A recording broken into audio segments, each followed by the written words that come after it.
We all know the saying "it's raining cats and dogs." This phrase means it is raining very hard. But what if it rained something else? Something much stranger. Imagine looking up at the sky. You expect rain, maybe you expect sunshine. You probably do not expect pieces of meat, yet this has happened. It is a rare event, certainly. It is also a very confusing event for those who see it. Bits of flesh, seemingly from nowhere, fall down to earth. People have reported these strange showers for centuries. They are often localized, they are always bewildering. This phenomenon is not a myth. It is not just a story from a strange book. Scientists and historians have recorded these events. They try to find explanations. Sometimes the explanations are as strange as the event itself. Think about it. One moment you are going about your day. The next, the sky opens up. It delivers not water but chunks of animal tissue. What would you do? How would you react? It is the kind of thing that makes you question what you know. It makes you wonder about the world around us, and above us. These meat showers are not a common weather forecast. You will not hear your local weather person predict them. They happen suddenly. They happen without warning. The meat itself can vary. Sometimes it is described as beef, sometimes it is like mutton or venison. Sometimes it is too mangled to identify easily. The pieces can be small, like snowflakes, or they can be larger, like small hailstones. The sheer oddity captures our imagination. It also demands an explanation. What could cause such a thing? The idea of meat falling from the sky seems impossible. It sounds like something from a tall tale, or perhaps a very strange dream, but reality can sometimes be stranger than fiction. These events force us to look for answers in unusual places. We must consider birds. We must consider strange wind patterns. We might even consider things we have not thought of yet. The world is full of surprises. A surprise delivery of aerial meat is definitely one of them.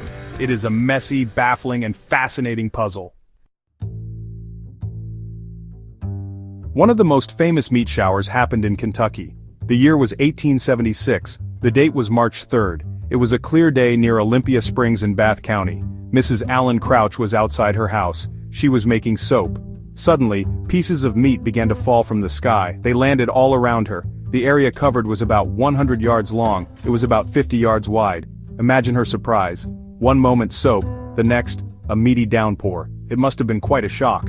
The meat pieces were mostly small. They were about 2 inches square. Some were a bit larger. Local people came to see what had happened. They were understandably very curious.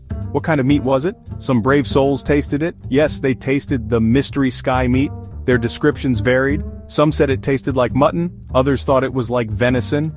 A few even suggested it might be bear meat. The important thing is, they thought it was meat. This was not just some strange organic matter, it was flesh. News of the Kentucky meat shower spread. Newspapers reported on the strange event. Scientists became interested. They wanted samples of the meat. Several samples were preserved. They were sent to chemists and microscopists for analysis. Mr. Leopold Brandeis, a respected analyst, examined some. He declared it was nostoc. Nostoc is a type of cyanobacteria. It swells up into a jelly-like mass when wet. He thought it was on the ground and got flung up, but this did not explain the meaty texture reported by locals, or the taste.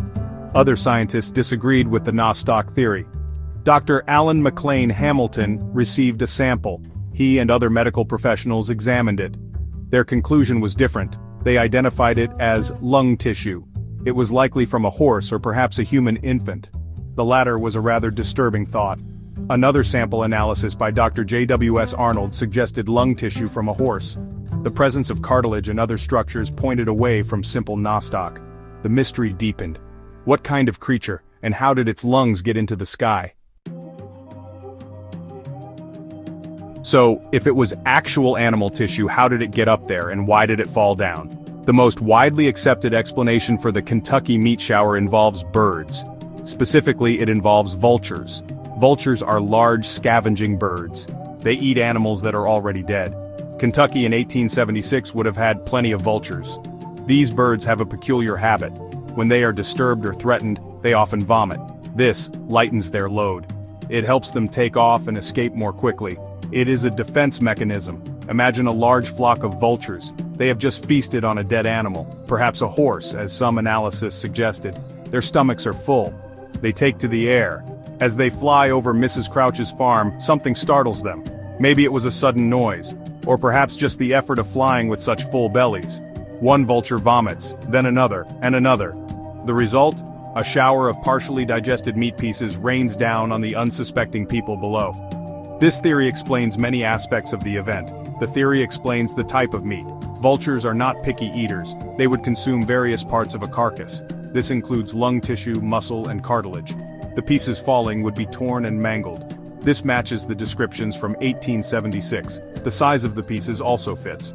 Vultures would regurgitate chunks, not neatly butchered cuts. The localized nature of the shower also makes sense. A flock of birds flying together would drop their load over a specific area. It would not be a widespread weather event. This explanation is less fantastical than some might hope. There are no mysterious atmospheric forces, there are no unknown creatures, it is just biology, it is animal behavior. But it is still quite strange. It is not every day that a flock of birds collectively upchucks its lunch over your property. The vulture theory became the leading scientific explanation. It neatly tied together the observations. It provided a plausible, if slightly gross, mechanism for the Kentucky meat shower. It highlights how nature can produce truly bizarre occurrences. The Kentucky meat shower was not a unique one-time event. While rare, similar incidents have been reported. They happen in different places, they happen at different times. Fast forward to 2012. This time, the location was Virginia.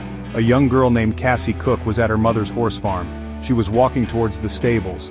Suddenly something fell from the sky. It landed near her with a thud.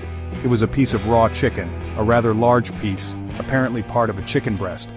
Naturally, Cassie and her mother were quite confused. Where did a piece of raw chicken come from? There were no airplanes directly overhead at that moment. There were no tall buildings nearby. The most likely culprit, again, was a bird. Perhaps a hawk or an eagle had caught or scavenged the chicken. It might have been flying with its meal. Then, for some reason, it dropped it. Maybe it was startled. Maybe the piece was too heavy. It was a single piece, not a shower like in Kentucky. But still, meat from the sky. These events always spark curiosity. They also spark a bit of revulsion. The idea of unidentified meat falling from above is unsettling. People want answers. In the Virginia case, the chicken was likely from a grocery store or processing plant originally. A bird probably picked it up from discarded waste, or maybe it stole it from someone's outdoor grill prep. The exact journey of that chicken piece remains unknown, but a bird dropping its prey is the most sensible explanation. It is far less dramatic than a whole flock vomiting. These occurrences remind us that nature is full of oddities. The world can be a strange place. While science can often explain these meatfalls, the initial experience is always bizarre. Imagine the surprise, imagine the stories told afterwards. These events become local legends. They are talked about for years. They make us look up at the sky with a little more wonder, and perhaps with a tiny bit of apprehension. You never know what might be falling next. Hopefully, it is just rain.